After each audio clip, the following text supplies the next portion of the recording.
Hey, beautiful souls. My name's Astara, and I'm an angelic communicator and clairvoyant. And I want to welcome you today and talk to you about something that's been on my mind. And we're going to explore something deeply mystical and often misunderstood. Now, I'm recording this on the eve of Beltane, which is also Queen Maeve, the fairies' feast day. And so there's a very magical energy in the air, particularly nourishing for the divine feminine. So, I want to talk about the transformational power of the feminine and her energy field. And I want to talk about how it carries codes and information in the energy field of the divine feminine, which activates healing and awakening, particularly in the masculine collective. So, the divine feminine, in her healed expression, is like a living vortex of truth and love and transformation. A lot of this power comes from her connection to the earth, her connection to Gaia, her connection into the womb, but also her ability through her body and her mind and her intuition, how she can connect to the cosmos and the cosmic energy. If you've ever done yoni gazing, you'll know that through her yoni is the cosmic gateway to the universe. The divine feminine doesn't just hold space, she holds these codes. And they're ancient codes, they're cosmic codes, they're living energy. And they're codes that speak very unconsciously and directly to wounding, particularly in the masculine energy field. And this process bypasses any kind of logic or ego, and it goes straight to the soul of the masculine and whispers to him. Now, I've had this experience many times. I realized that this was something that was happening and I didn't quite understand it, but now I'm getting more and more understanding of what's happening. Many masculine energies, whether they identify as men or simply hold masculine polarity, are magnetically drawn to the feminine energy. Now, I want to say here that even if you were in a masculine or feminine body, you have both energies. But there's something in particular about an embodied feminine energy where she's helping to heal these wounds on the masculine. They may not understand why, but the magnetic drawing to her is part of the process. Sometimes you see the masculine resist it, but on a soul level, it's helping them to remember. It's actually helping them to activate and remember who they are. So when a masculine steps into the energy field of the divine feminine, something begins to shift, something begins to move and activate. And out of this, you can literally see, if you're clairvoyant, you can see, or if you're clairsentient, you can feel it. Old beliefs, outdated operating systems, the control of the matrix of fear, suppression, distortion, all of those codes begin to transform, begin to, I guess, crumble when they come into the presence of the feminine. This is one of the reasons why the feminine has been held down for so long in a patriarchal system. We've got to remember that the patriarchy has not suited us, it has not suited them, it has not suited anybody apart from those that want to control us with a toxic quality. So this isn't happening in a conscious way, but it's happening all the time. And it isn't happening because the feminine is actually doing anything. It's happening because of what she is, who she is. The frequency she holds is alchemical. Her presence is a catalyst. It transforms these lower vibrations into the higher vibrations of love and light, into from what is dead into what is life. The divine feminine is a portal for life and life frequency. She is creatrix. So just remember this, that the frequency she's using is alchemical, alchemy. And the transformation can be experienced here as not always comfortable. It's gentle, it's soft, it's soothing, but it can set into motion something very powerful that lasts way beyond him moving out of her presence. It's unconscious, but the masculine doesn't always realize what's happening. Sometimes he might feel emotionally stirred, he might feel vulnerable, he might feel confused and even overwhelmed. Like we see that a lot, particularly with masculine energy that doesn't want to connect emotionally, that doesn't want to be in his presence. And all of that will begin to transform when it comes into the field of the divine feminine. And this leads us into something quite important, how it impacts the divine feminine. Often the divine feminine is an open quality, it's a receptive quality, it's sensitive, it's energetically available. And I really get fed up when people saying, oh, you don't have enough boundary, you don't have enough protection. It's actually the masculine role to provide the structural quality. The feminine is the energy inside, it's the energy within. We are in a time of mastery where often we're learning how to be both, how to balance our masculine and feminines so that we can protect ourselves. And I'm all online with that. But actually, because the divine feminine is so open, so sensitive, so empathic, and energetically alive, it makes her vulnerable in some ways. It is part of her role to help move this masculine energy into a new frequency. We need the sacred masculine to return to earth. We need it for the new earth. So the divine feminine sadly can sometimes become a dumping ground for unprocessed masculine pain.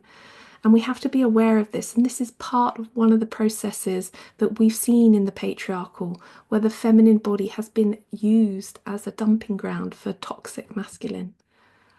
So this isn't always malicious. It can usually be completely unconscious. And I've looked into this with my guides when I've met with really nice people, nice men, and they've just dumped all their energy onto me. And then it's like, oh, I spent the next 2 weeks trying to clear my energy field of all this icky stick that they haven't been able to clear themselves.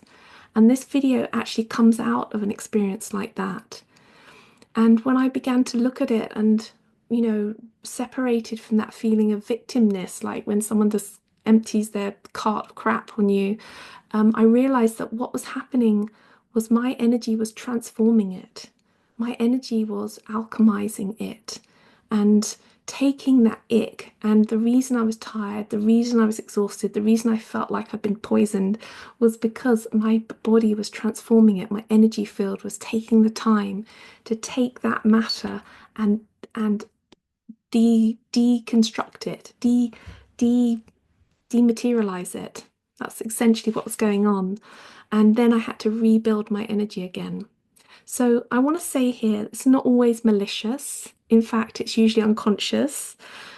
And the masculine, feeling a glimpse of truth, unknowingly projects his density, his grief, his guilt, his shame, his confusion, his unresolved energy, his unresolved emotion onto the feminine.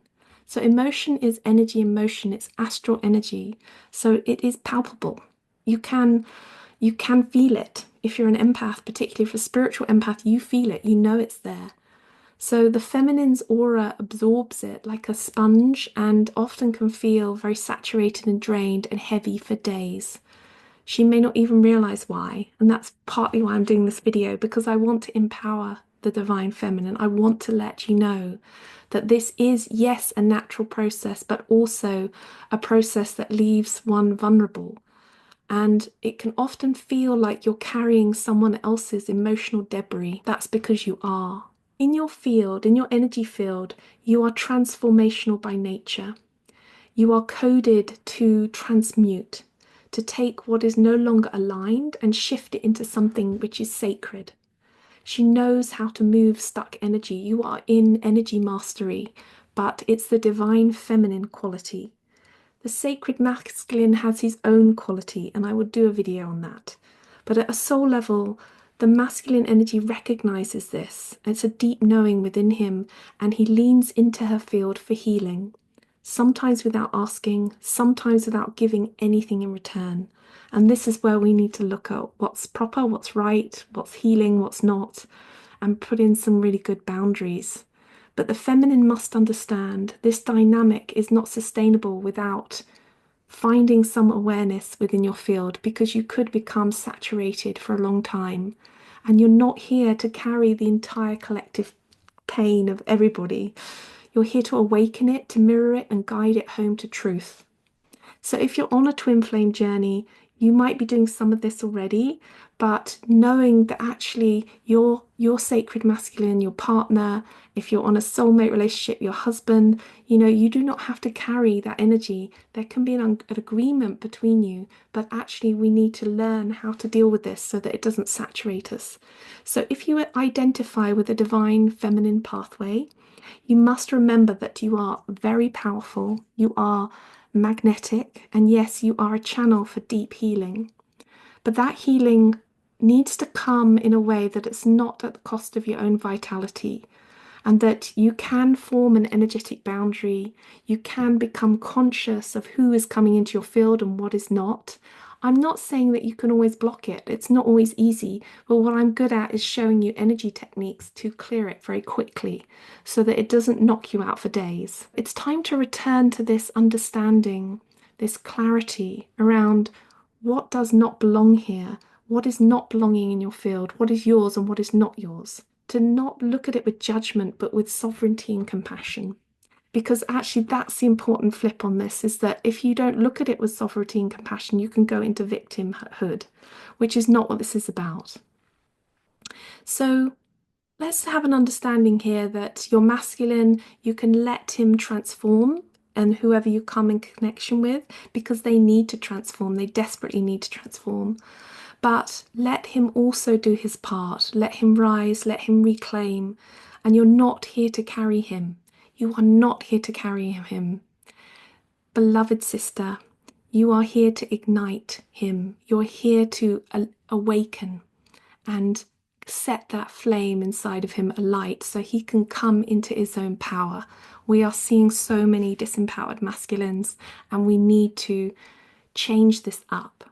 And the reason being is because we need someone to dance with. This dance between the masculine and feminine is ancient, but it is lost. It is sacred.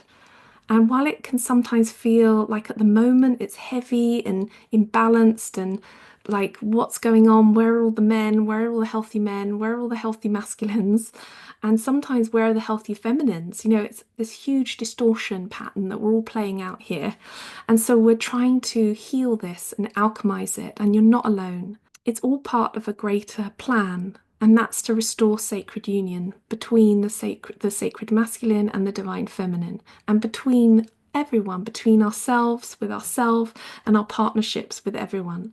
So I just want you to know, if you're feeling overwhelmed and you felt like others are leaning too hard on your energy field, it's time to take space, to cleanse, to return to yourself, to return to your core. Just remember that this is your temple. This body, this energy field, this what you're in is your temple, and you are the flame within that. And there are energy techniques you can use to clear your energy field, to clear anything out of your energy field.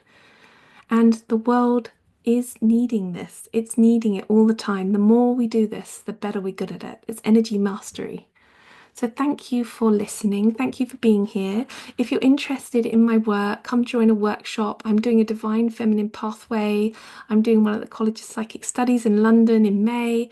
And I'm also doing one online where you're going to be able to receive this Divine Feminine energy and these codes and have them activated. And then we're going to look at clearing your energy and learning how to clear your energy so quick that you won't have this problem anymore of feeling heavy, saturated, and it taking a long time to clear through your energy field.